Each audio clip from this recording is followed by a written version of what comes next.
提眉见背王波将表扬，康健揭背足见宗卡巴罗桑查背沙布拉苏瓦德。明媚在为的渐渐热心，提眉见背王波将表扬，康健揭背足见宗卡巴罗桑查背沙布拉苏瓦德。明媚在为的渐渐热心，提眉见背王波将表扬，康健揭背足见宗卡巴罗桑查背沙布拉苏瓦德。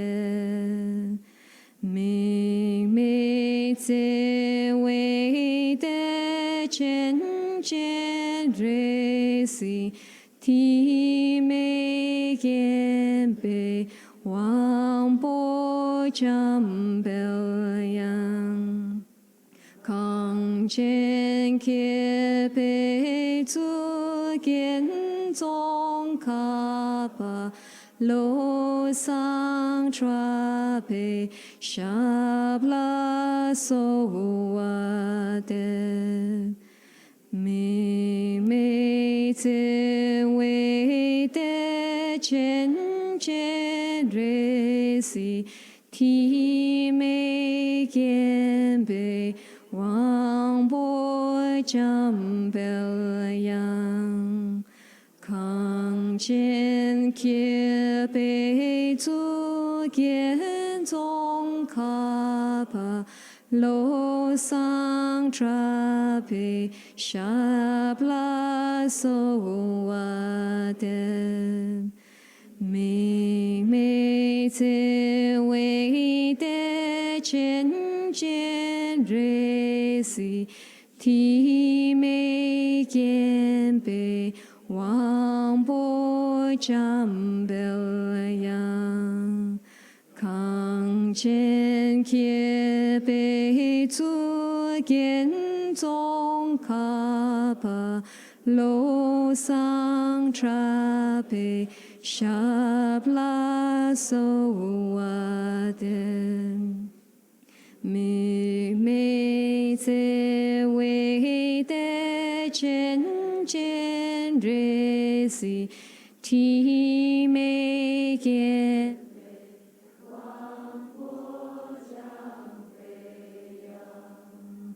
康健揭背足见宗卡巴罗桑查背沙布拉苏瓦德。明媚在为的渐渐热心，提眉见背王波将表扬，康健揭背足见宗卡巴罗桑查背沙布拉苏瓦德。明媚在为的渐渐热心，提眉见背王波将表扬，康健揭背足见宗卡 lo sang tra pe shabla so wa de明媚智慧的真见瑞西，体美见被王波占表扬，康健且被主见宗卡巴。lo sang tra pe shabla so wa de明媚智慧的真见瑞西，体美见被王波占表扬。康健且被主见宗卡巴lo sang tra pe shabla so wa de明媚智慧的真见瑞西，体美见被王波占表扬，康健且被主见宗卡巴lo sang tra pe shabla so wa de明媚智慧的真见瑞西，体美见被王波占表扬，康健且被主见宗卡巴lo sang tra pe shabla so wa de明媚智慧的真见瑞西，体美见被王波占表扬，康健且被主见宗卡巴lo sang tra pe shabla so wa de明媚智慧的真见瑞西，体美见被王波占表扬，康健且被主见宗卡巴lo sang tra pe shabla so wa de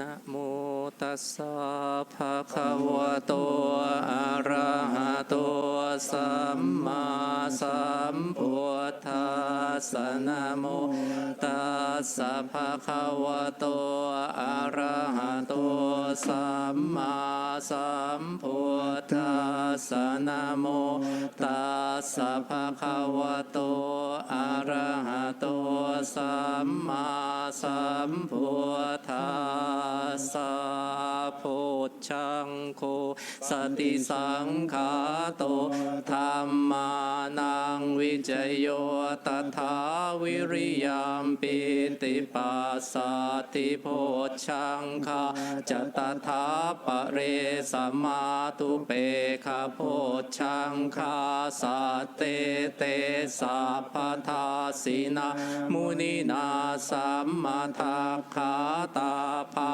วิตาภาหุลิกาตาสังวัตตันติอภิญญายนิพพานายจะโพธิยาเอเตนะสัจวัชเชนะโสติเตโหตุสัพพทา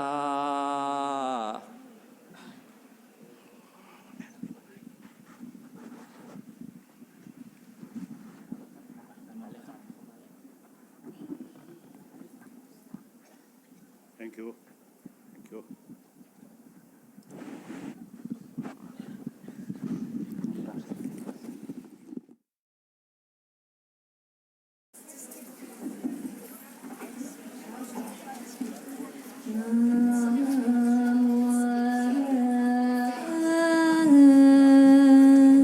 Bần sư sư cha mô ni Phật Nam mô Bần sư sư cha mô ni Phật Nam mô Bần sư sư cha mô ni Phật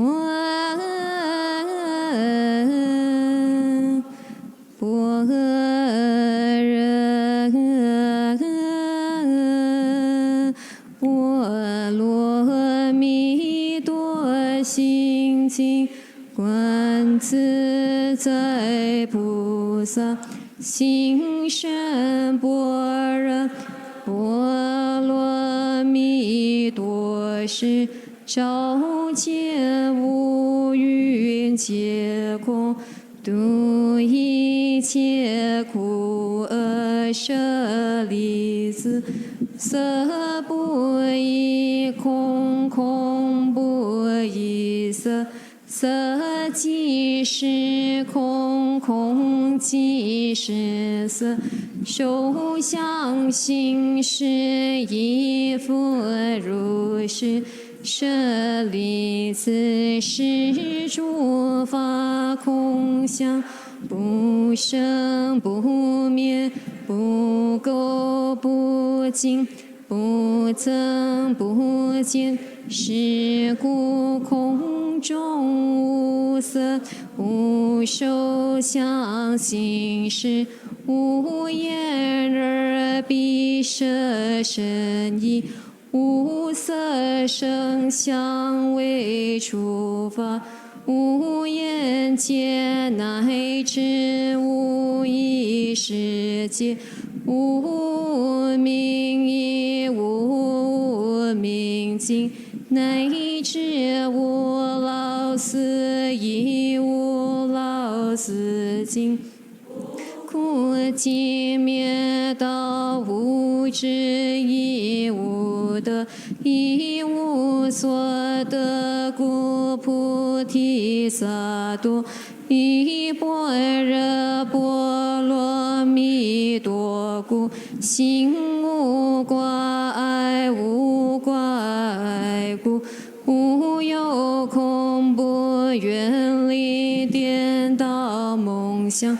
究竟涅槃，三世诸佛依般若波罗蜜多故，得阿耨多罗三藐三菩提。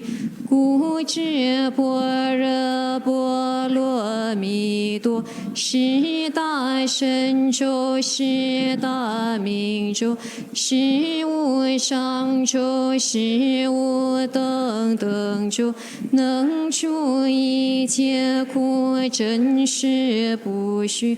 故说般若波罗蜜多咒，即说九月揭谛，揭谛波罗揭谛，波罗僧揭谛，菩提萨婆诃。愿消三障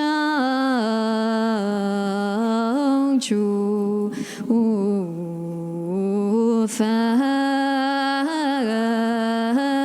恼，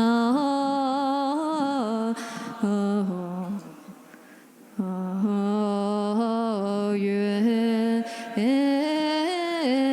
得知慧真明了，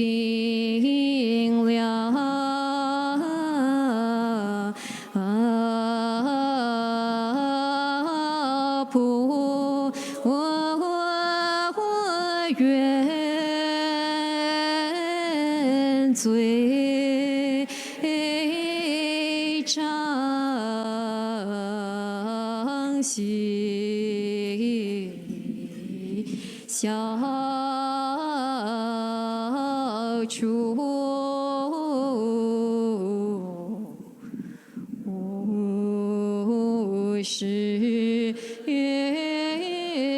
是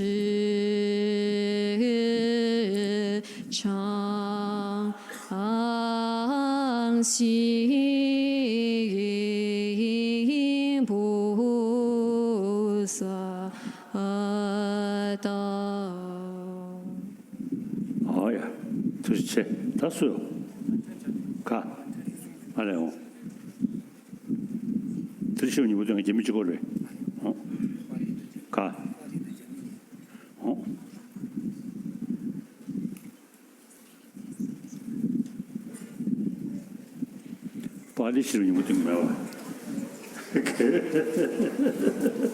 There's no recitation of Heart Sutra in Pali.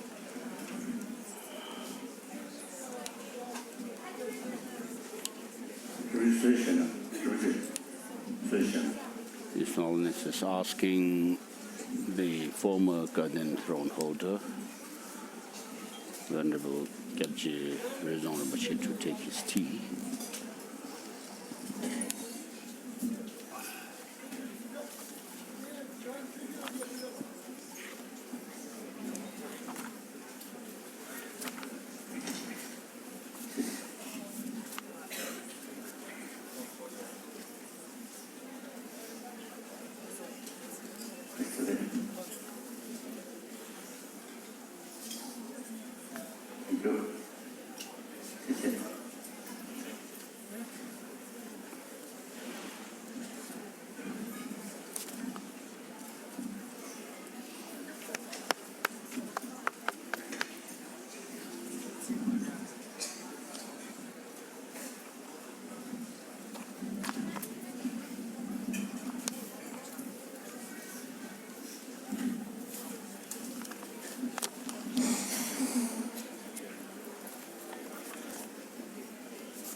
So, first of all,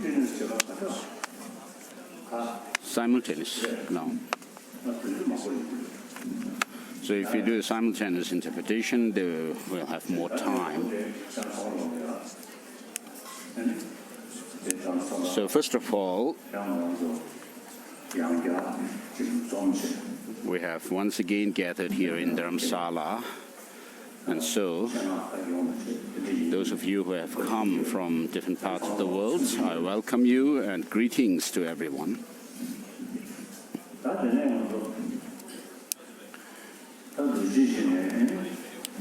So since many years, where Southeast Asian people, where Buddhism has become their traditional religion of their forebears, so you have been coming here with great, keenness and interest. And so we are going to have, we have been having the Dharma discourse during gatherings like this. And so this time also we are doing a Dharma discourse. And the organizers, I would like to thank you, everyone.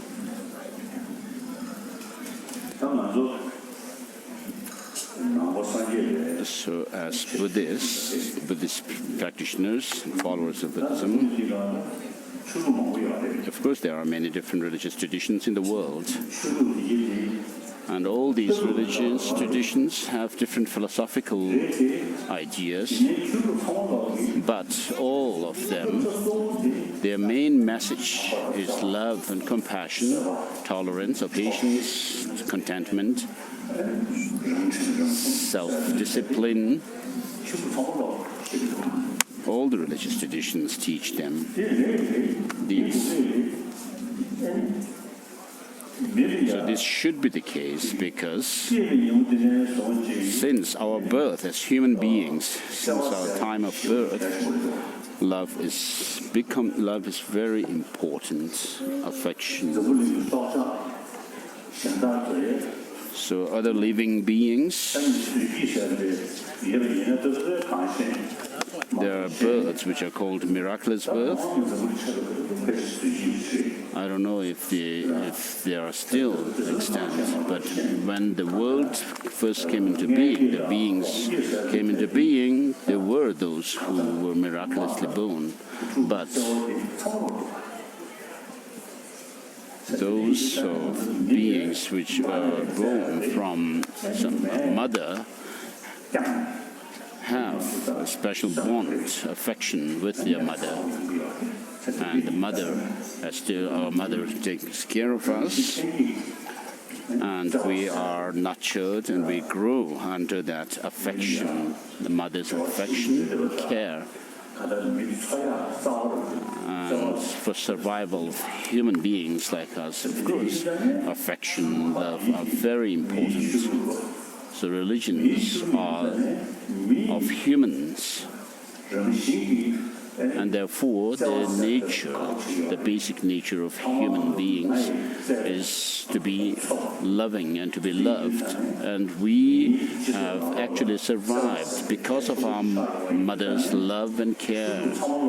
And since love and affection and compassion are very important in our life, and therefore all these religious traditions, despite their difference in philosophical ideas, have the same message of love and compassion.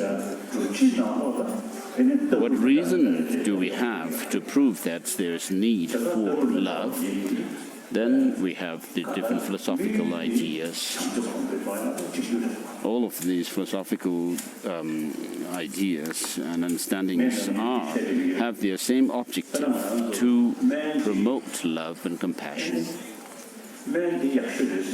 So we cannot say, as I usually say, we cannot pick up one medicine and say, this is the best medicine.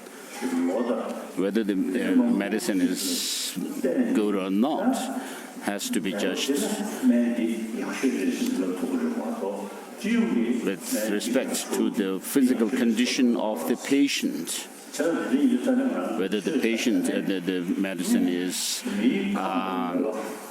suitable to the patient or not. So likewise, because of our different interests and different imprints from the past lives, from the Buddhist point of view, and because there are many circumstances, conditions, and so forth that we live in, and therefore there are different interests, different inclinations, and character or nature of beings, and therefore we have different religious, there's need for different religious traditions. Even amongst the followers of the Buddha himself, we have the different philosophical schools, which these philosophies were taught by the Buddha himself because of the difference in the mental disposition of his followers, his students and disciples, and therefore he taught these different philosophical ideas.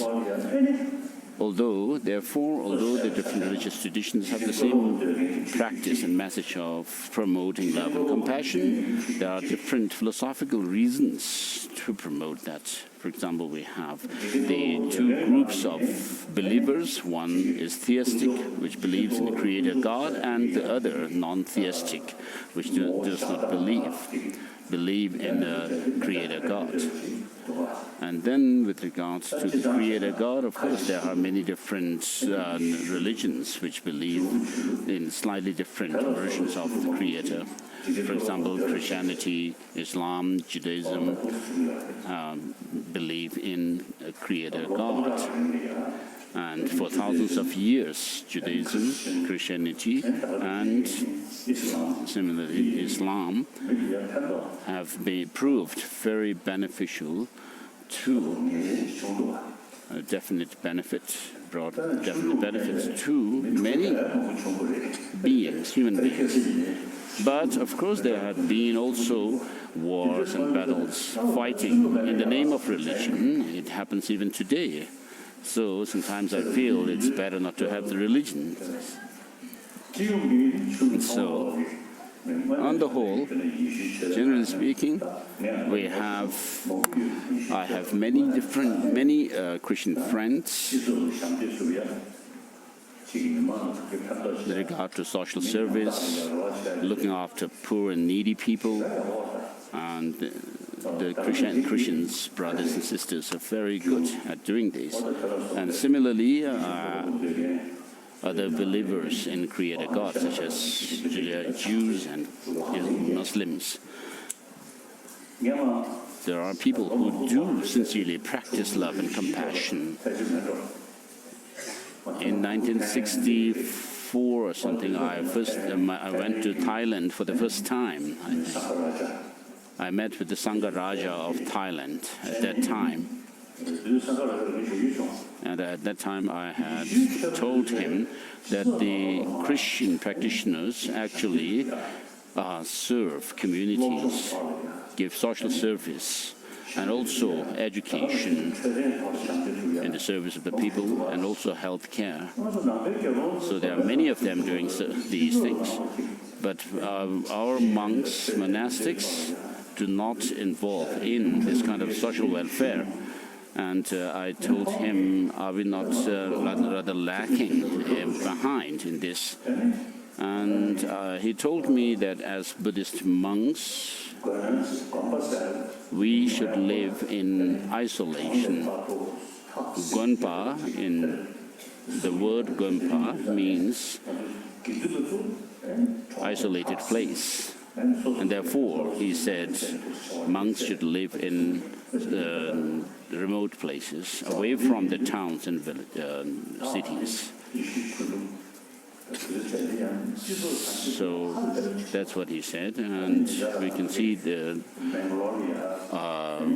Christian brothers and sisters serving humanity in terms of religion, healthcare, and so forth, greatly. And just a few days ago, I was in Mangalore in South India at a conference of Catholics, promotion of Catholic education. So, in other words, it's quite obvious and clear that the greatest service to humanity in terms of education, healthcare, social service has been done by Christian brothers and sisters. So with regards to education, of course they do serve different communities, but at the same time Christians also proselytize other people. There's conversion. So of course I have told some people that of course when you are in a place where there are no particular deep, profound religious traditions, it may be okay. It's where people are just following some kind of animism or something like that, then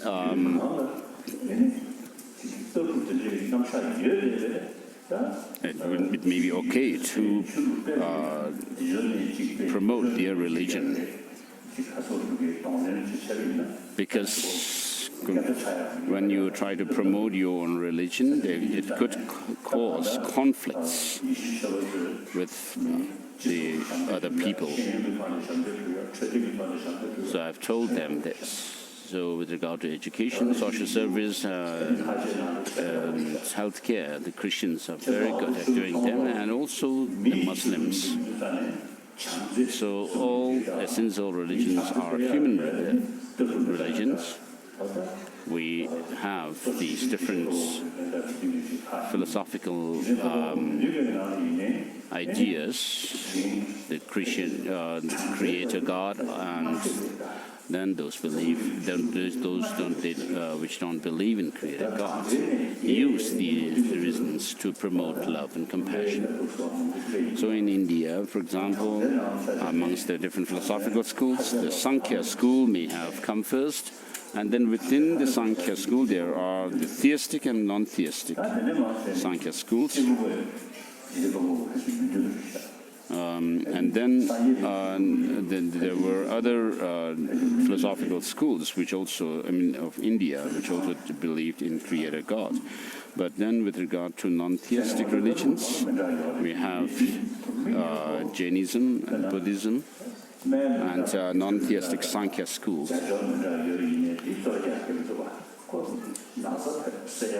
So these different traditions are like different medicines that are necessary for different illnesses people have. So we cannot say, we cannot fight over the different types of medicines that are available, because each have their own potency to cure different diseases and sicknesses. And therefore, I have been working for religious harmony in the world. When I was living in Tibet, we were not so much aware of this kind of religious harmony. But after coming into exile, witnessing that people have focused more or less on material development alone, then there are lots of psychological, emotional problems that people face. And people also almost become like machines, part of machines. So as we, as human beings, have this consciousness, which has the ability to feel pain, pleasure, and also we have, because of these feelings, we have love, attachment, anger, and so forth.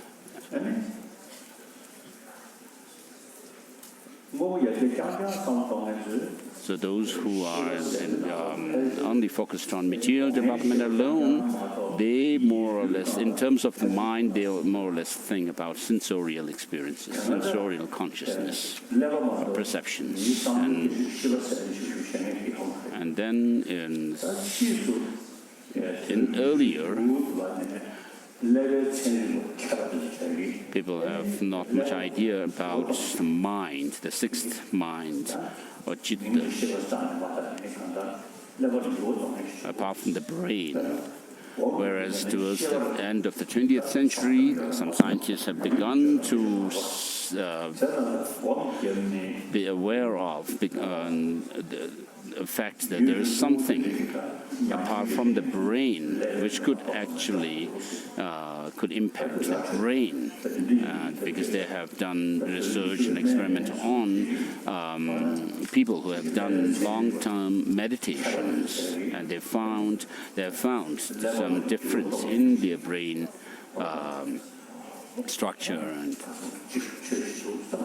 so with what we call, whereas we call it mind or consciousness, they say that there's something apart from the brain which can actually affect the brain itself.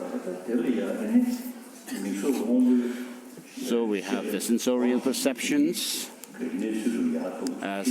which feed the external data to the sixth mental consciousness,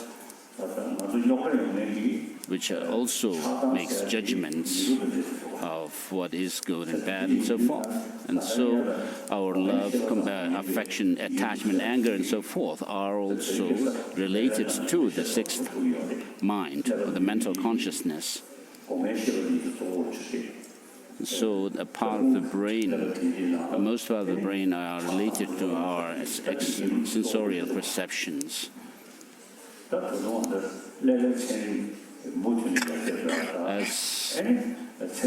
neurobiology or brain science improves, develops further, they could find more information about the sixth mental consciousness. But these scientists should be unbiased. So when you are unbiased, you'll be able to accept other fields of knowledge, other traditions, and it could be more open to different traditions. And so what the scientists these days say is that there is a sixth factor which affects or impacts the brain, and they talk about neuroplasticity. And in India, since about 3,000 years, there has been a tradition of non-violence, ahimsa, and compassion, and also meditations such as developing or the single-pointed concentration, or samadhi or samatha, and vipassana, the penetrative insight. So with regards to these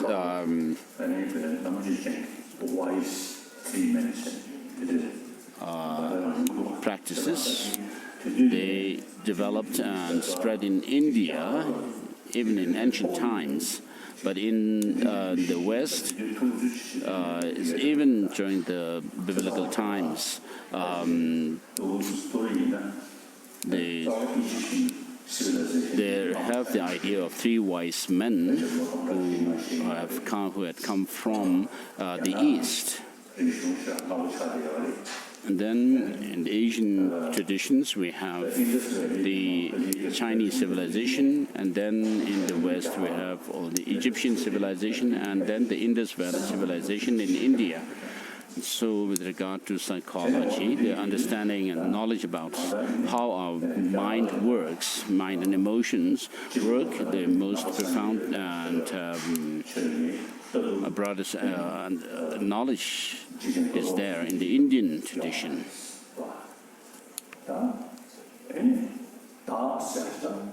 So those non-theistic religious traditions, such as Buddhism and so forth,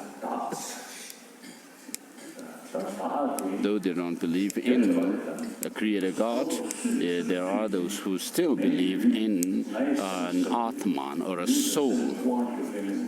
And there is an idea or a notion that there is something or someone who is governing the body and the mind. So with regard to mind, even in Buddhist tradition, philosophical tradition, there are different understandings of the mind. So when you say whose body and whose mind are these, that the mind and body that we have, whose body and mind are they, there is this idea it belongs to an Atman, or a soul. And these also based on the experience of past and future lives. So because people remember their past lives, so when there's a memory of a past life, of course this body has not come from the past. It's clear, but what they come up with is a soul theory, a soul or Atman which has come from the past life. And in the non-Buddhist traditions, they talk about a permanent, single and autonomous self. So these are the reason out there is past life. So because some imprints have been were left from in the past life, we have memory of past life, and because of our actions and karma that we create and which leave imprints on our mind in this life, we go into the next life carrying these imprints from this life. And therefore, in Indian tradition, there is the understanding of past and future, and therefore they say there is an Atman or soul which has come from the past into this life and which will go from here to the next life, which is separate from the mind and body that we have.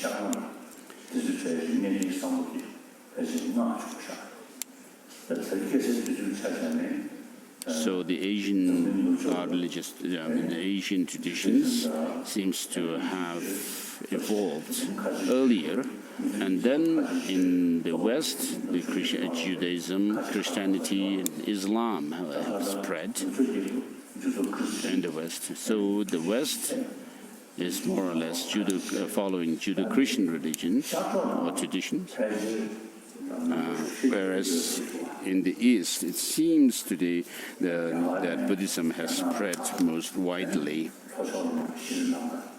So it originated in India, and then it went to Sri Lanka, and Thailand, Vietnam, Cambodia, and China.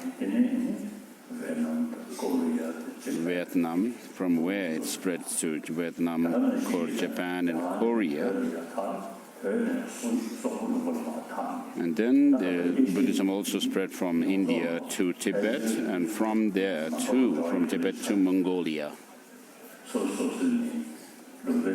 So these Asian nations are more or less followers of Buddhism. And so each of these different countries also had their own indigenous religions. For example, in Tibet we have one tradition, the indigenous Tibetan religion.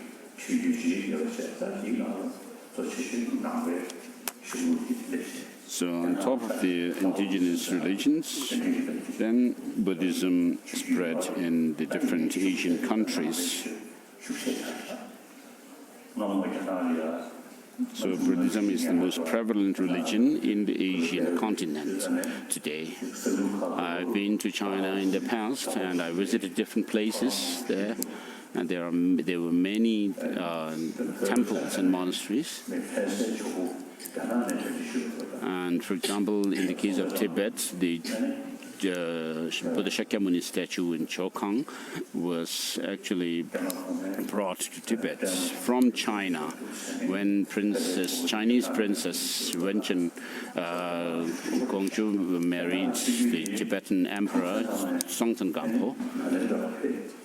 And with regard to the Chinese Buddhist tradition that has spread from China, in China, Tangsen Lama or Xuanzang came to India, and it is, some historians say that he also met the Master Nagarjuna's disciple, Nagabodhi. So in any case, whatever the case may be, he came to Nalanda and he spread the Nalanda tradition to China. And then in Tibet, during the time of King Tibetan Emperor Trisong Detsen, Master Chandarakshita from the Nalanda University, monastic university, was invited to Tibet. And since then, the Nalanda tradition has spread in Tibet. And so, with regard to Buddhism, after the Buddha became enlightened, he first his first sermon or teaching, which are contained in the Tripitaka, which the content of which are the three trainings. And so the Pali followers of the Pali tradition and us, the Sanskrit tradition followers, also have the same practice of morality, concentration, single-hearted concentration, and vipassana. And then there's a shared understanding of selflessness. And so an understanding of selflessness also is something which is shared between the Pali and the Sanskrit tradition. So the three Pitakas are in the Pali tradition, and Buddha's first sermon given in Sarnath, Varanasi, contains are compiled into the Tripitaka. And then in the Sanskrit tradition, we have the perfection of wisdom teachings, including the Heart Sutra, which were in Sanskrit. He taught the perfection of wisdom. The Buddha taught the perfection of wisdom sutras in the Vulture Peak. In the Heart Sutra, for example, there's mention of.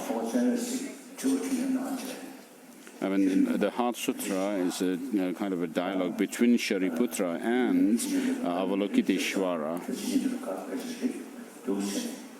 So the Heart Sutra is considered as a sutra which was blessed by the Buddha.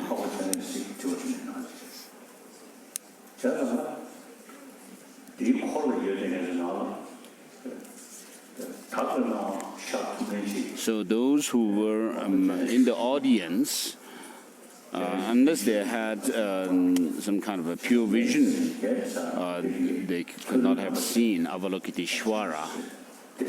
And so, in the audience of the Buddha, when he was teaching these, giving the teachings on the perfection of wisdom, there were, of course, those of gods and nagas and so forth. And so, those who had pure vision, unless someone has had the pure vision, when they saw that of Shariputra, without being able to see Avalokiteshvara, with whom he was having dialogue, they could have thought that Shariputra was actually talking to himself. And so among such an audience, in such an audience comprising of humans as well as gods and other beings, the Buddha was said to have given the perfection of wisdom teachings. And so this teaching is called the perfection of wisdom, so which refers to the highest form of wisdom. The transcendental wisdom is the highest form of wisdom, which is that intelligence which actually understands the final reality of how things are. And so this is what is taught in in great detail in the perfection of wisdom teachings. And so therefore, in the Buddha's teachings like this, we have the teaching on the two truths, the conventional and the ultimate. As Master Nagarjuna has said, that the Buddhas give teaching based on the two truths, that of the conventional and the ultimate truths. And so when we talk about the two truths, what this deals with is the appearance and the reality. There's a gap, there's this gap between the appearance and the reality of how things are. And so at the basis level, ground level, there's this kind of distinction between the two, the appearance and the actual reality. So in the appearance level, we have the conventional things. Whereas when you go deeper into the reality of things, we need to do analysis into it and find the final reality, ultimate reality. Today we have the understanding in quantum physics, which also talks about the appearance. And of course, quantum physics does not deal with the consciousness in the inner world of mind, but they deal with the external physical objects. So in quantum physics, when they analyze and dissect matter, they find that finally nothing could be found, because things are made up of parts. A whole is made up of parts, and when you actually dissect the whole, you find the different parts, the subparticles and the particles and subparticles and so forth, but finally nothing could be found. And even in our traditional philosophical traditions, there is this understanding that the assertion that nothing which is called indivisible particle is in existence. So finally what we come to understand is that this matter has, they do appear as if they have some kind of objective existence, yet when you actually go deeper into the reality, you cannot pinpoint anything as being this and that. So this is similar to what we in our philosophical school traditions also say. For example, Chittamatras, the mind-only school, do assert that there is some objective or essential existence in things, whereas when they actually try to investigate into the matter, and find that nothing whatever could be pinpointed as being this and that, and therefore they say that nothing exists externally, but things are mere reflection of our consciousness or mind, and therefore they say that mind or consciousness is real, whereas the objects of the matter and so forth do not have any real external existence. And within the Madhyamakas also, we have the Savatantrika Madhyamakas, and within that, there are two divisions, the Yogacara Savatantrika Madhyamakas and Sotantrika Savatantrika Madhyamakas. And the Yogacara Savatantrika Madhyamakas say that nothing whatever has any external existence, and yet they say that the mind has no essential called independent existence.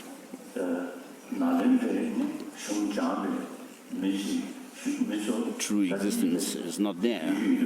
So when you hear the quantum physicists making their presentation, giving their presentations, you can actually understand and see that in the Nalanda tradition we already have this kind of understanding that things have no objective existence.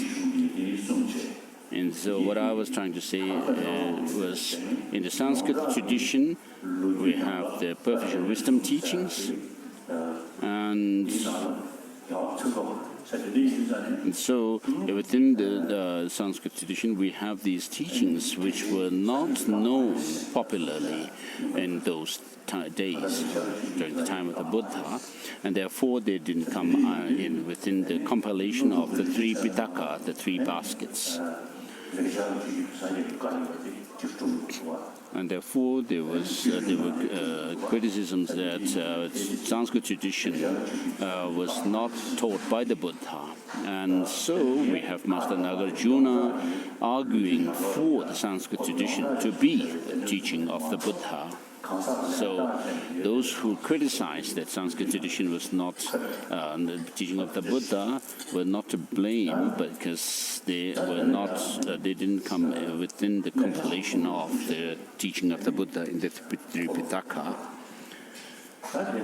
And so that was about the second turning of the wheel of Dharma. And then we have the third turning of the wheel of Dharma, within which there are teachings such as the discourses such as the Sandhi-Nirmocana Sutra, and also some aspect of the third turning pertaining to the Tathagata Garbha Sutra. And so in the second turning of the wheel of Dharma, the emphasis or the focus is on the object clear light, which is emptiness, whereas in the Tathagata Garbha Sutra, unlike the Sandhi-Nirmocana Sutra, the Tathagata Garbha Sutra teaches that things have no inherent existence, whereas in it there is the teaching on the clear light mind. And Gongdang Rinpoche has actually mentioned that the three turnings of the wheel of Dharma actually lead beings in a progressive manner from the first turning of the wheel to the second, and then to the third turning, and then on top of that there is the tantric teachings. And in the highest tantra there is the subtlest mind, which is called the innate, spontaneously risen clear light, or Christian awareness, which has no beginning and no end. So this is the basis for all the coarser levels of mind or consciousness. And all these coarser level of mind arise from this innate clear light, luminous awareness, and they dissolve back into it. And in the dissolution process, we have the dissolution of the different sensorial experiences, and then finally the dissolution of the three phases or three visions, which are called the whitish appearance, reddish increase, and blackish near attainment. And at the end of that, then you have the clear light. And so this is what is taught in the highest yoga, the Tantra, and the highest yoga Tantra mainly teach this kind of different degrees of subtlety of the mind. And in order to lead someone to that experience of the subtlest innate clear light mind, the Buddha gave the teachings of the three turnings of the wheel of Dharma, beginning with the first sermon and then leading the disciples into the second, the content of the second turning, and then the third turning of the wheel of Dharma, and then those of the tantras, the different four sets of tantras, and finally culminating in the highest yoga tantra. So Gongdang Rinpoche teaches that this is how he presents the whole of the teaching of the Buddha. And so the second turning of the wheel of Dharma, which is the teaching on the perfection of wisdom, teaches the object clear light, which is emptiness. And the third turning, especially this Tathagata Garbha Sutra, teaches the clear light or luminous nature of the mind, which is the subjective clear light.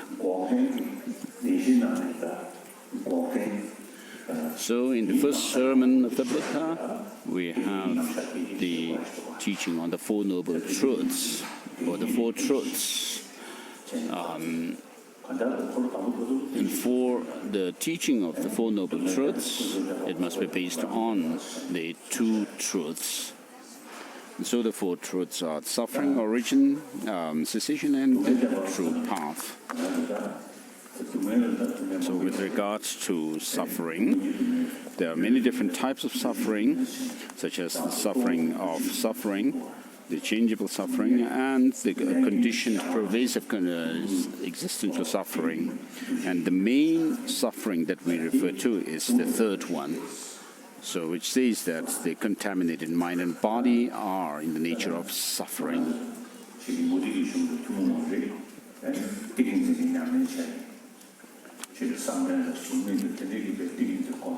For example, in cultivating the different degrees of concentration, which are shared with the non-Buddhist traditions also, could lead one into the subtle states of mind. For example, when you develop the concentration of the form realm, by feeling agitated by the desire realm,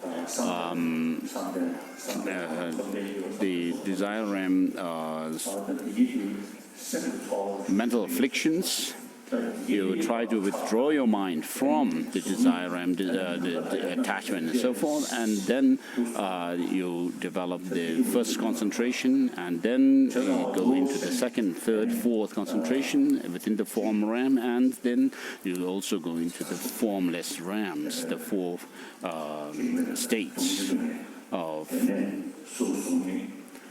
infinite space, infinite consciousness, and then nothingness, and then the peak of cyclic existence. So the obvious painful experiences that we undergo are known as the suffering of suffering, whether it's body or mind, mental experiences.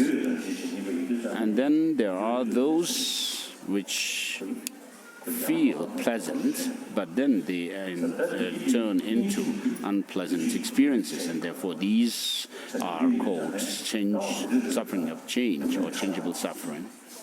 And so there is this presentation or explanation of the different degrees of subtlety within the suffering as well. And the suffering also has come through concordant causes and conditions. And therefore the Buddha taught the origin of suffering. So the suffering is the result, and the origin of suffering which has to do with the untamed, undisciplined mind. And therefore, the Buddha, when he taught the Four Noble Truths, the first truth, which is the truth of suffering, taught the four aspects, which are impermanence, suffering, emptiness, and selfless. So, of course, we are aware of the coarser level of impermanence, change. What that actually shows is that there is a subtle change within the objects.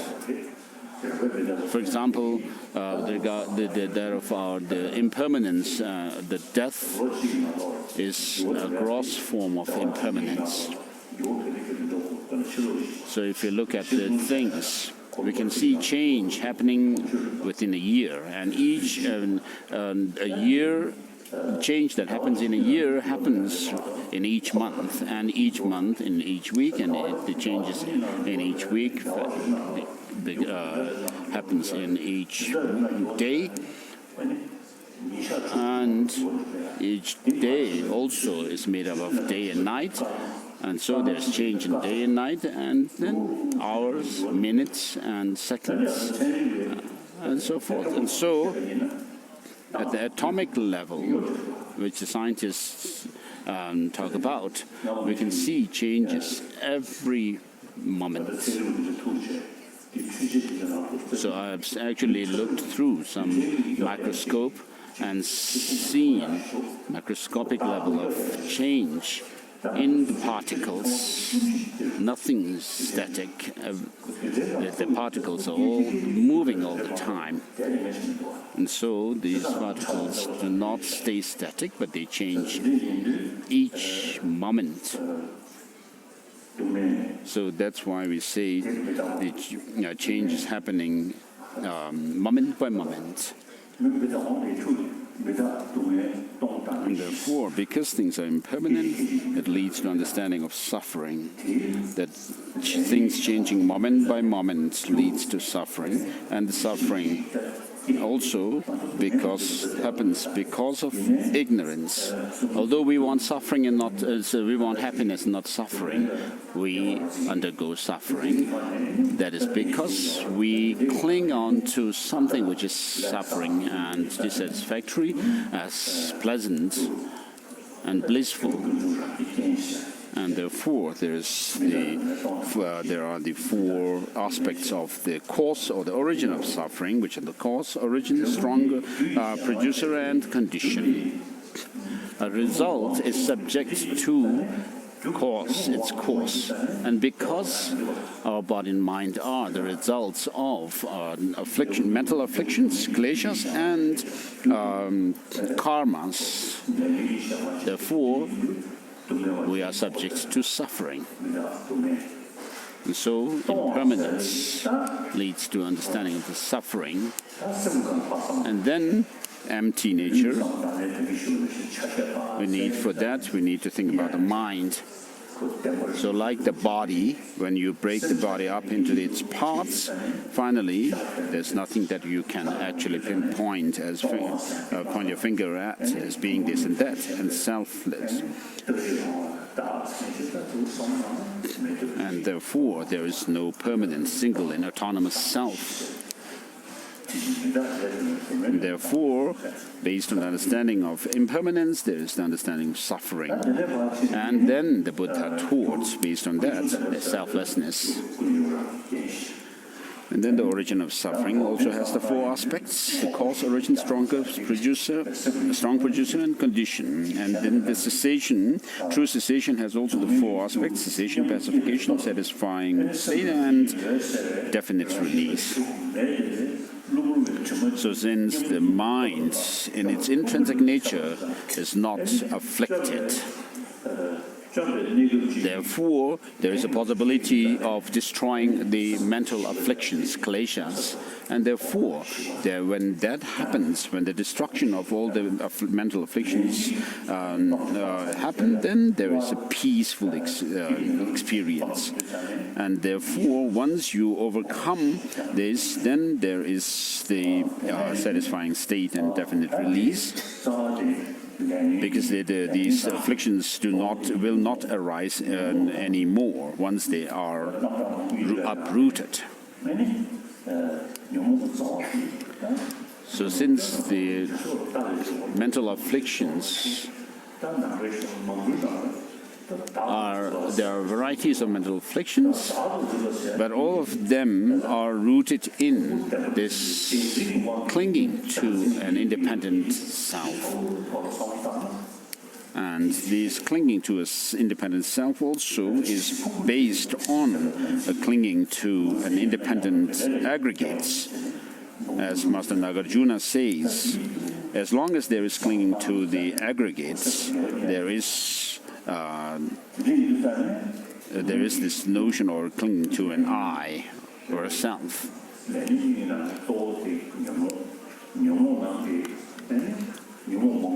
So, of the two, the karma and the delusions, the main factor that leads us to suffering is that of the kleshas. And kleshas also are rooted in this clinging to an independent self. And so in the prayer that was said earlier in Chinese, it says that may I overcome the three poisons, and may the wisdom be ablaze,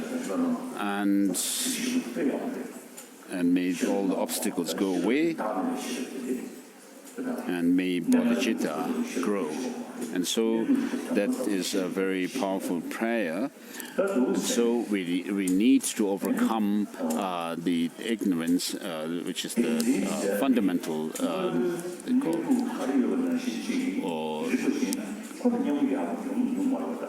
root of all other mental afflictions, kleshas. And this is a distorted view which clings on to some kind of a true independent existence. And it is clinging to something which appears to us, and it clings to that appearance that as things have some kind of objective independent existence. But when you understand that things have no such existence, the way they appear is not the way they exist, though without doing any kind of analysis, precise analysis into the nature of things, we do say that things exist, but they don't exist the way they appear. And therefore, in Madhyamaka Avatara,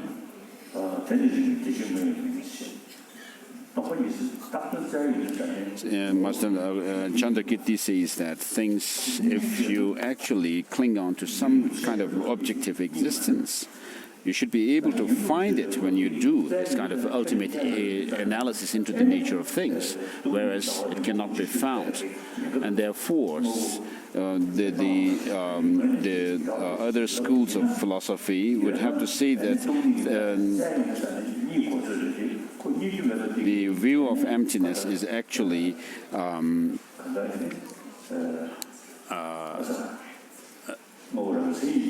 the kind of a distorted view.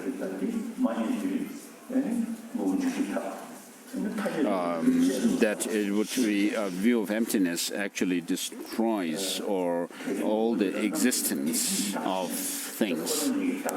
Because if there were, what he's arguing is, what Master Chandrakirti arguing is that if things were to have any kind of objective existence from its own side, then it should be found when you do actually look for the reality of the object, whereas it cannot be found. But when you don't do this kind of critical analysis into the things, things still could be asserted as being this and that. But when you do critical analysis and investigation into the nature of things, nothing whatever could be found to have any objective existence. That is how things appear to us. So even the Tathagata, the Buddha, cannot be found.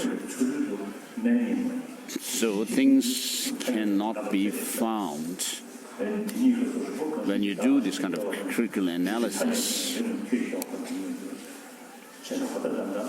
So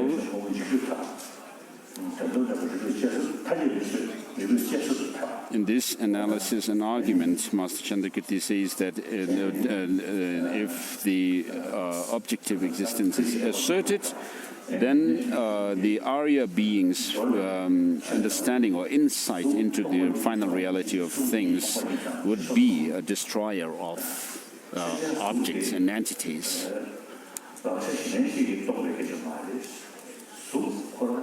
And then when we talk about form being empty, emptiness actually does not destroy or annihilate that of the object itself, the form. And the object to be negated when we actually talk about emptiness of a form is not separate from the form as such. And in Madhyamaka Avatara, it is very clearly mentioned.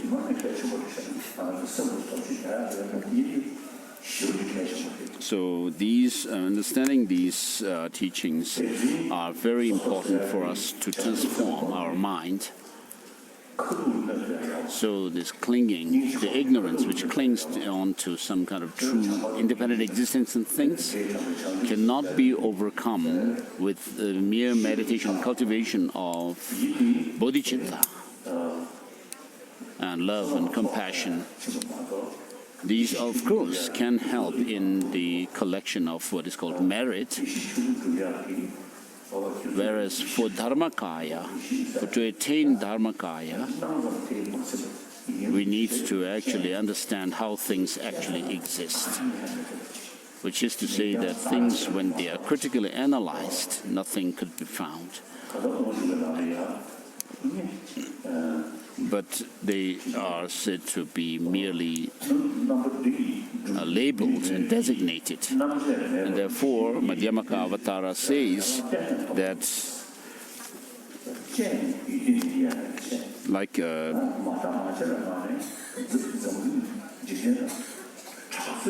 a chariot, when it is analyzed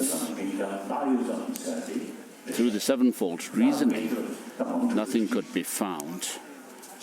But the chariot still exists by way of convention.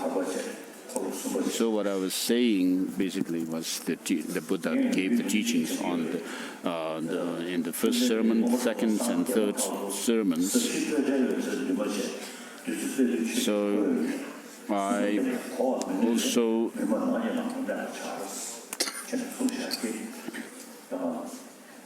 quote this verse which says,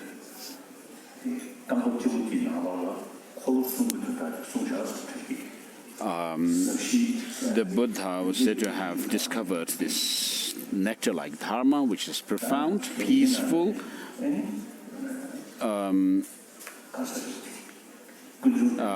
called free from fabrication, and luminous. And so the profound and peaceful seem, I kind of interpret them to refer to the first sermon of the Buddha.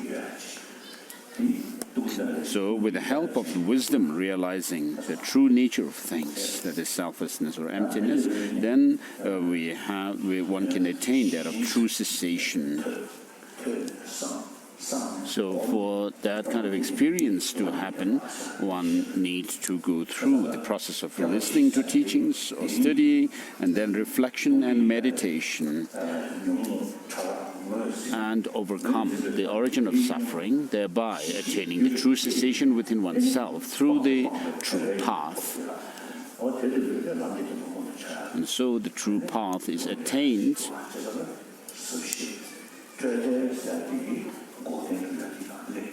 and then free from fabrication refers to, I refer that to the teaching on true cessation, and then the luminosity, I can take that to refer to the third wheel of Dharma. So the Buddha said, this profound, peaceful, free from fabrication,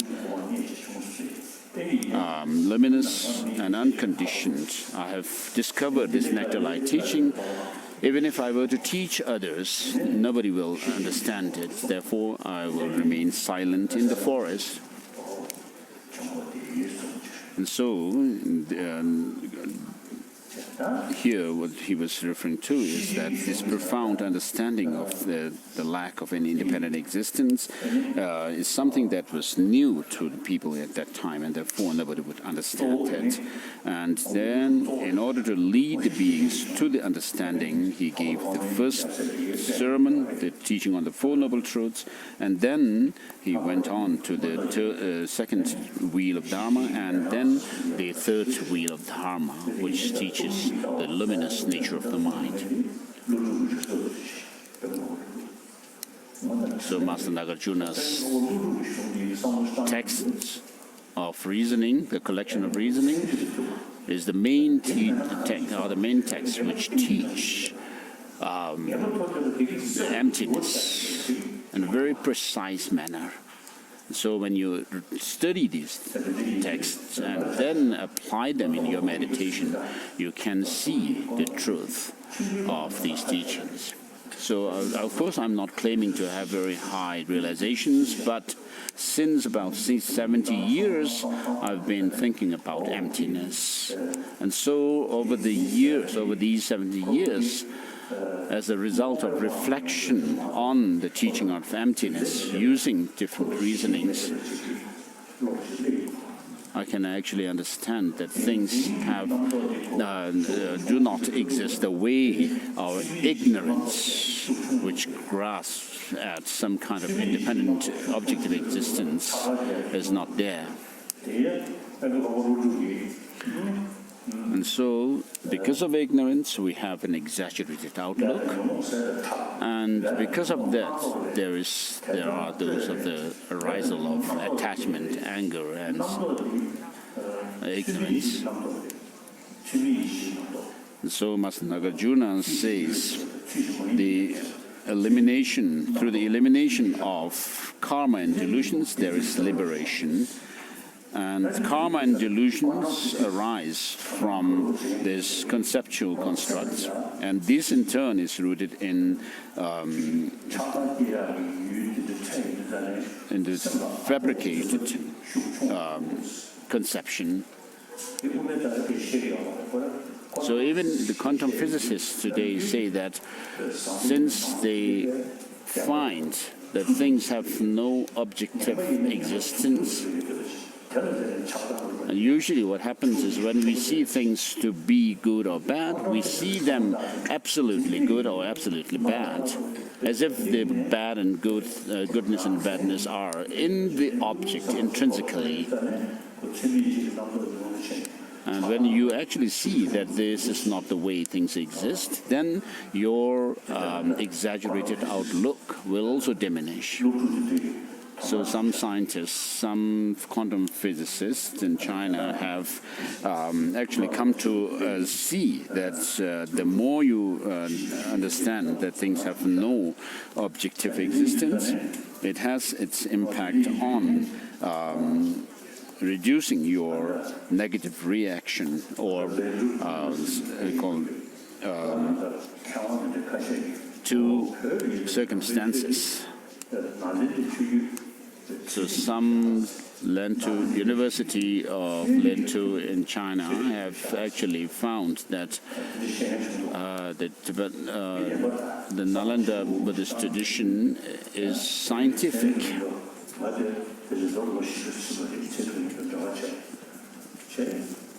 So it's been about 40 years since I have had discussions with scientists.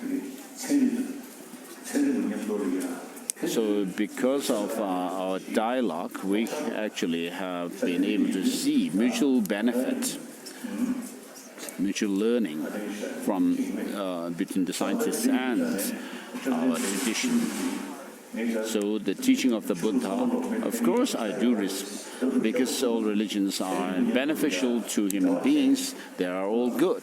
But when it comes to interacting and having dialogues with scientists, the Nalanda tradition of Buddhism can actually go sit together with the scientists. And the Buddha himself has said, "O monks and scholars, just as the gold is tested by burning, rubbing, cutting, likewise, you should examine my teaching and then accept it, and do investigation and experiment and see whether my teaching is supported by reason or not, and whether it is beneficial if you apply it to yourself, and not out of your respect or devotion to me."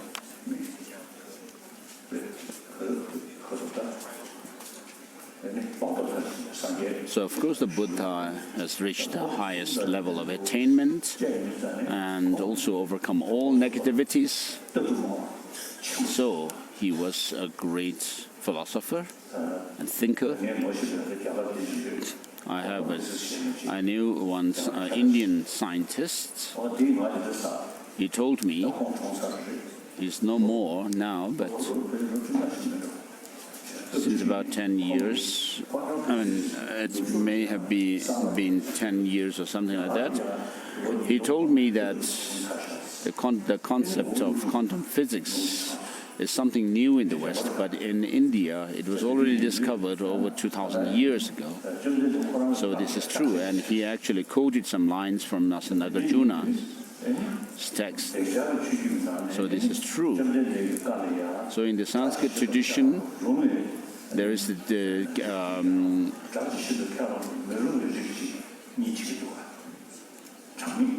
the division of the teaching of the Buddha into definitive and the interpretable meanings. So the definitive ones are those which explicitly teach that of the ultimate reality, and then the provisional ones are those which mainly focus on the conventional reality.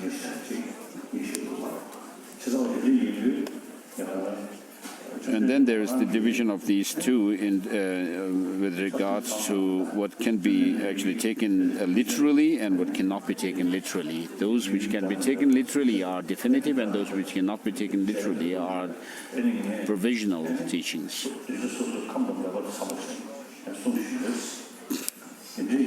So the verse that I quoted earlier was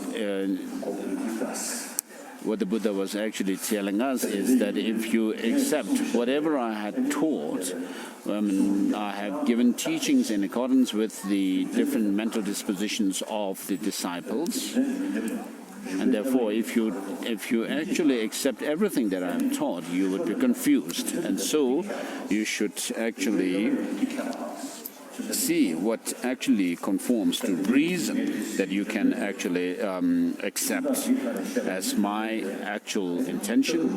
And if there's something which I have taught does not accord with reason, you should not take them literally. And so he was someone who emphasized reasoning and not just believe him for his words. And therefore, because the Buddha had said that these followers must examine and thoroughly investigate and experiment his teaching, the masters of India like Nagarjuna and his disciples and followers have done made this kind of division into the definitive and the provisional teachings, saying that such and such teachings cannot be, words of the Buddha cannot be taken literally, but whereas others can be taken literally. So one time when I was in Delhi, having a meeting with some scholars, and we discussed whether the Sanskrit tradition was taught by the Buddha or not. And I said at that meeting that Master Nagarjuna was an Indian. So since he was from India, he should be more familiar with the Indian history. So the scholars of today who are living over 2,500 years after the Buddha, compare them to Master Nagarjuna. Master Nagarjuna actually lived closer to the Buddha's time. And Master Nagarjuna was someone who actually analyzed the teaching, the words of the Buddha, with reason. And so I said Master Nagarjuna must have analyzed and critically investigated the teaching of the Buddha. And therefore the teachings, mainly the perfection of wisdom teachings, were taken by him as authoritative teachings, and therefore he gave his teachings based on his own investigation into such teachings. And therefore I said I actually follow Master Nagarjuna.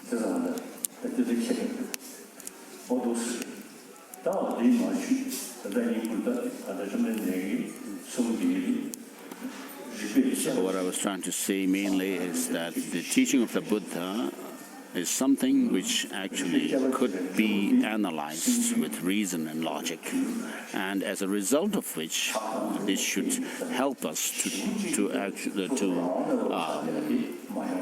reduce our anger, attachment, and so forth.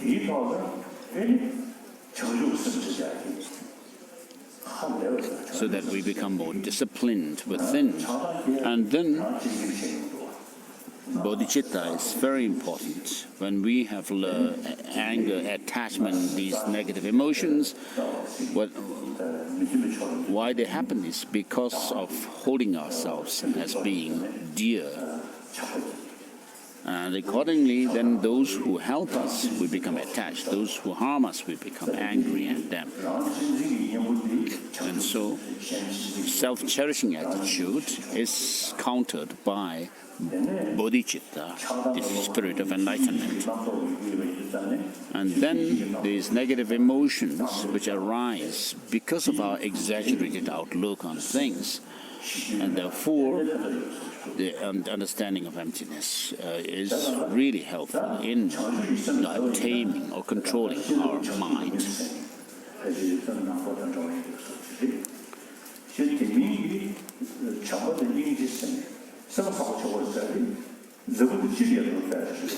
So the saying that wisdom focuses on enlightenment and compassion on sentient beings may have to do with Buddhist teaching.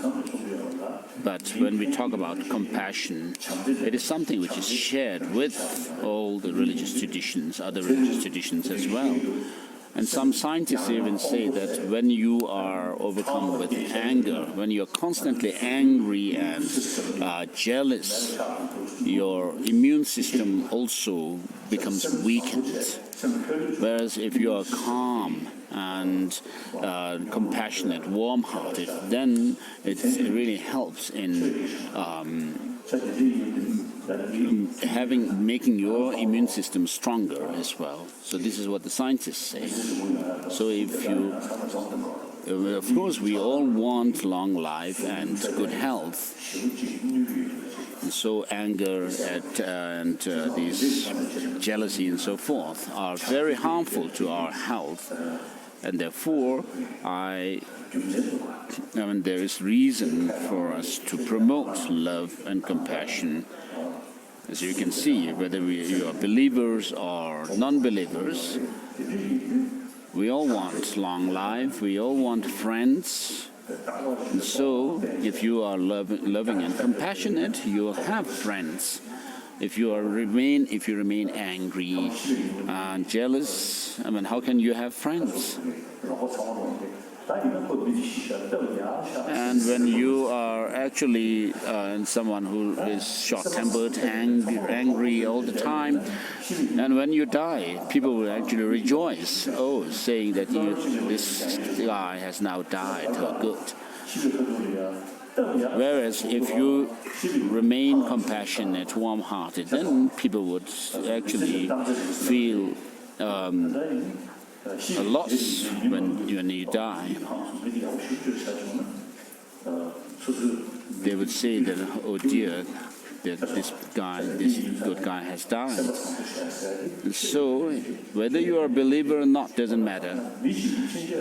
As long as you are a human being, you need to live in human society, and this is about your survival in human society, and therefore having compassionate and loving attitude is very important for you personally.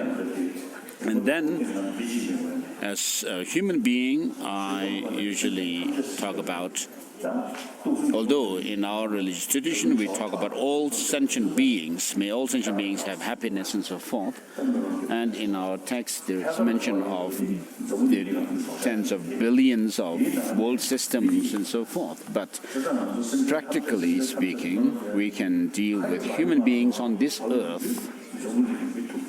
The 77 billion people on this earth.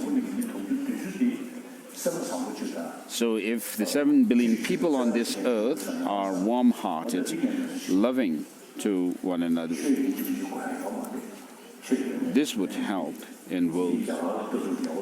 So the religion, it doesn't matter whether you believe in religion or not. So the Indian tradition of karuna and ahimsa are very important. So this is one of my commitments to promote the human values of love and compassion. And then the second commitment that I have is promotion of religious harmony. It's really sinful to use the religious traditions to kill one another, to cause conflict, create conflict. So if you look at India's neighboring countries like Afghanistan and in Syria also, and then in Burma, where there is conflict between the Muslim Rohingyas and the Buddhists.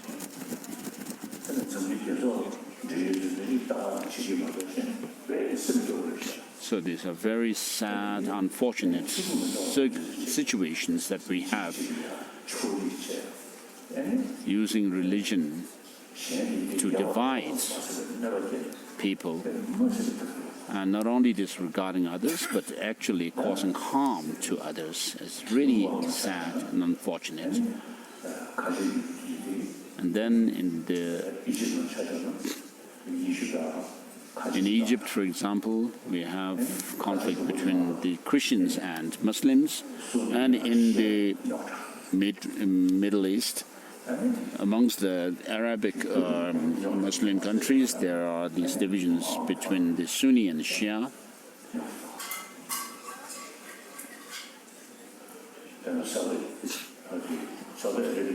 In Saudi Arabia and Iran, the conflicts in these regions also have to do with religion. So if we have religious harmony, many of the problems and conflicts could be resolved. And so from my side, I put effort in creating harmony amongst the religious traditions. So why I have confidence in doing this is because in India, all the religious traditions, the major religious traditions of the world live together. Of course, there are some problems here and there sometimes, but on the whole, India has a very good religious harmony. And so, because for the last 2,000 years, there has been the religious harmony in India, it shows that religious harmony is possible in the world at large, and therefore I put effort in it. And then the third commitment that I have is as a Tibetan, the 6 million Tibetan put their hope and trust in me, and therefore I also have the responsibility over the 6 million Tibetans. With regard to the political responsibility, I have devolved it since 2011. When it comes to the political matter, we have the elected leadership.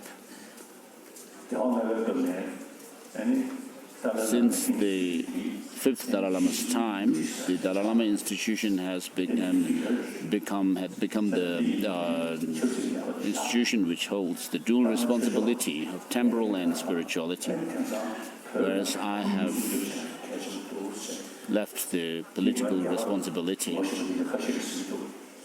but I still work in the spiritual field.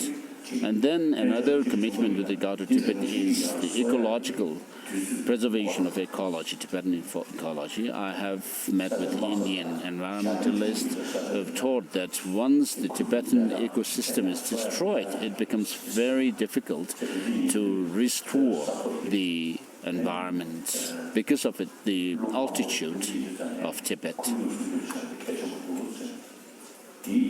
So this is one objective, a commitment I have, but mainly my commitment with regard to Tibet is the promotion of Tibetan culture. What I'm able to talk and to people comes from our tradition, which is the pure Nalanda tradition, which has spread in Tibet. And with regards to this, Nalanda tradition in Tibet, we use logic whenever we deal with certain points. So because of this, studying logic and reasoning, we always are speculative and we always question why. And with regard to the words of the Buddha also, we question them. Why did the Buddha teach this? And then we use the 4 types of wisdom or intelligence. The broad wisdom and wisdom of clarity, profound wisdom, and wisdom of swiftness. So these are very helpful in understanding the teaching. So when I began studying in my childhood the Nalanda tradition, memorizing texts and so forth, I was very lazy. But as time went by, and I saw the different the situations, the problematic situations in Tibet and the world, I found this tradition, the Nalanda tradition, which I have studied, as being very helpful and beneficial to face the challenges. So it's not only for Tibetans, but the profound and the extensive teachings of Buddhism that we have in Tibetan tradition is the deepest and the most extensive tradition of Buddhism. And so it's not only for 6 million Tibetans, but the preservation and promotion of this tradition is also beneficial to the whole world. And therefore,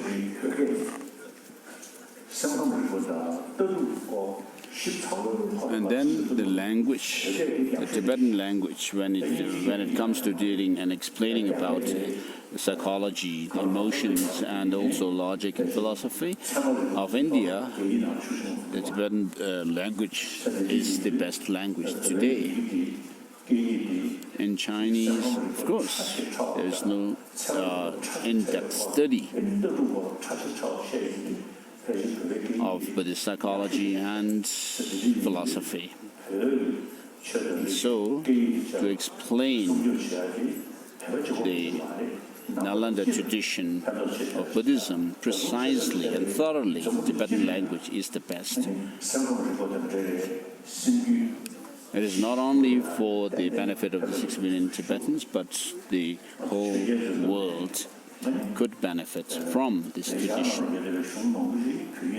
And since the ancient times, under the auspices of Tibetan emperors, the translations of Indian classical texts were carried out in Tibet.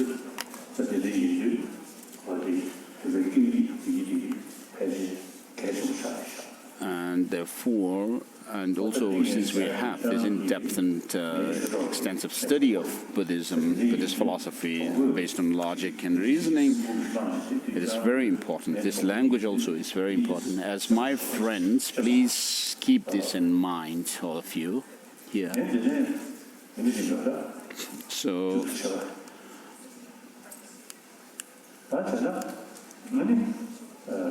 it's almost 10:30.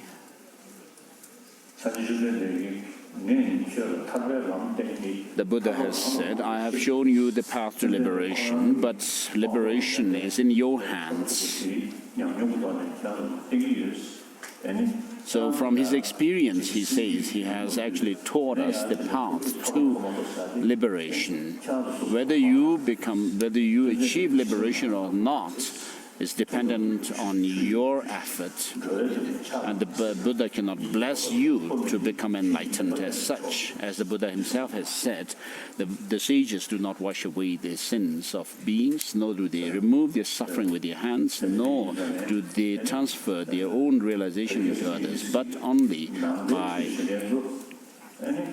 teaching reality and truth, they lead beings to liberation. So I say that these days, Buddhists should actually be 21st century Buddhists, which means it's not enough to have mere faith in the teaching, but you should do study of the teaching of the Buddha and understand how to transform our mind, this unruly mind that we have, how to overcome it, change it. So the practice of Buddhism, with regard to that, you need to know why you need to do that. What is the purpose of doing the practice? Not only saying that you are following Buddhism because your forebears were Buddhists.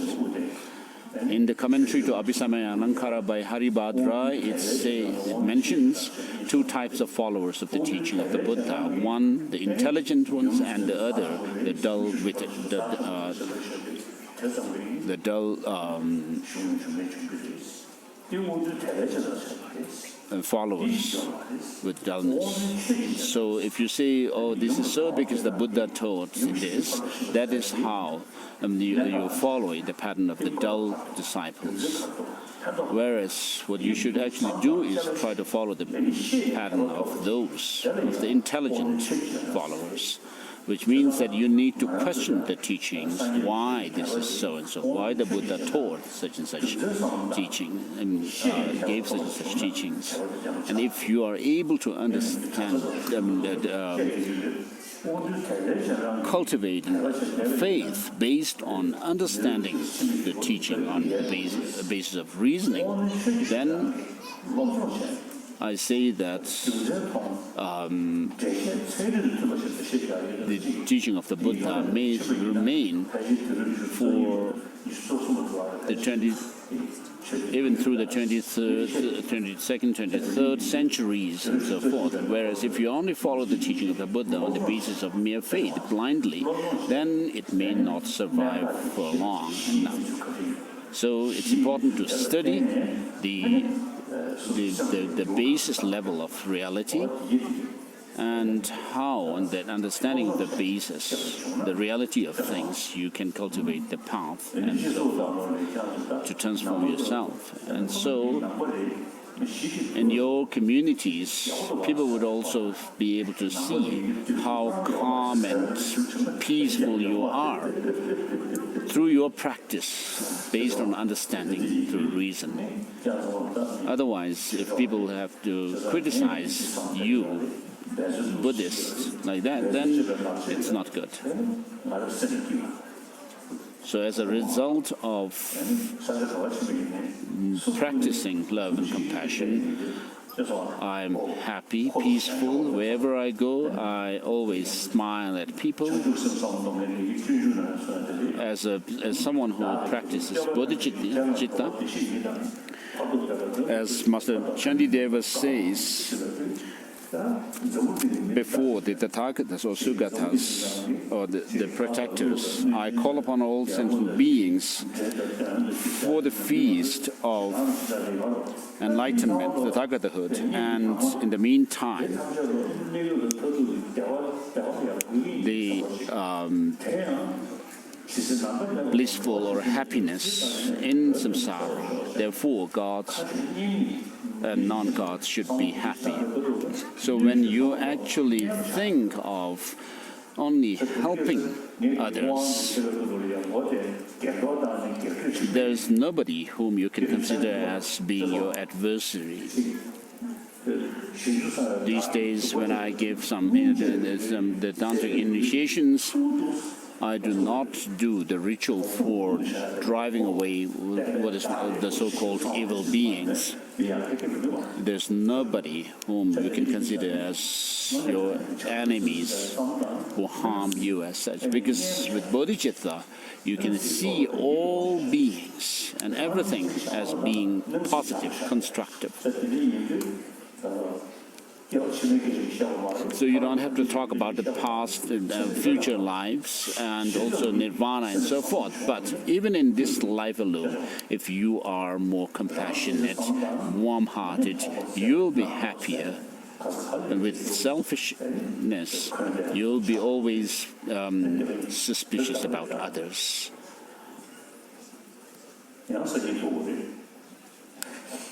So for today, we'll stop here. See you tomorrow.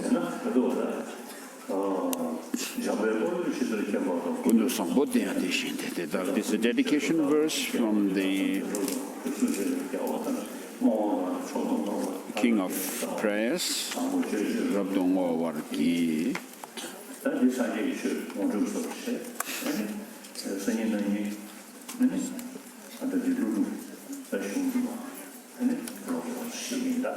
So this is an introduction to the teaching of the Buddha, and the next days I'll go through Master Nagarjuna's text. Now, good night. Now time for lunch, then some rest, and then long hours sleep. Thank you.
John, Jimbo said that we have to shoot morning session. There's no afternoon session. Afternoon, there's nothing.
다들 배율 되고 되거든요.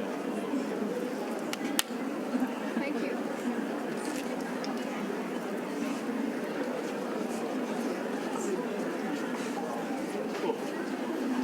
hello.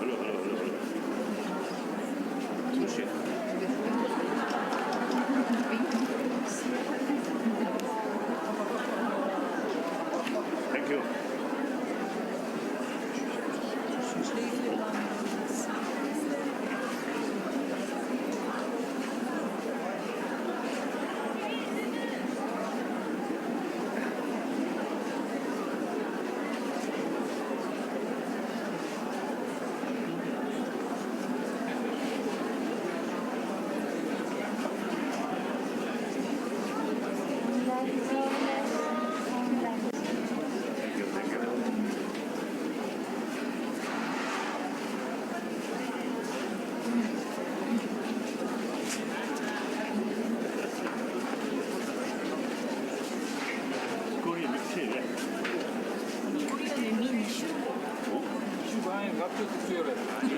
이게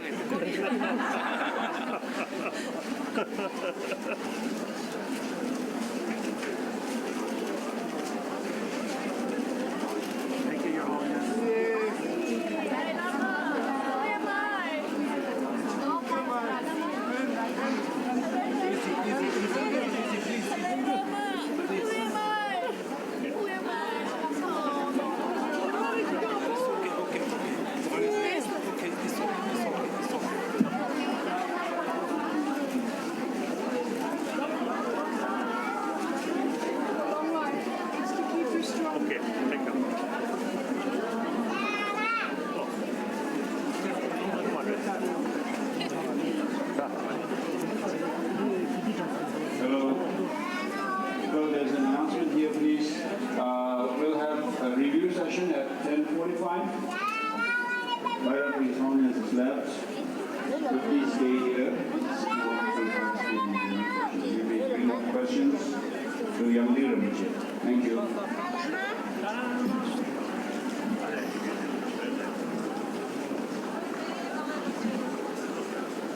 那么在10:45的时候，请回到大殿参加这个西式班。为我们做西式的将会是杨天仁博士。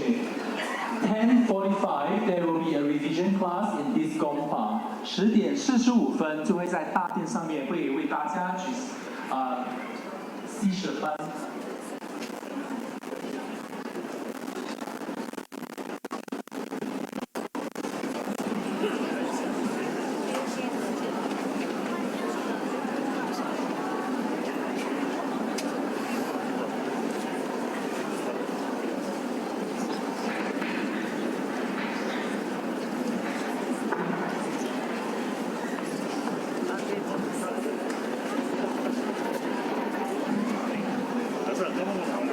我的那里。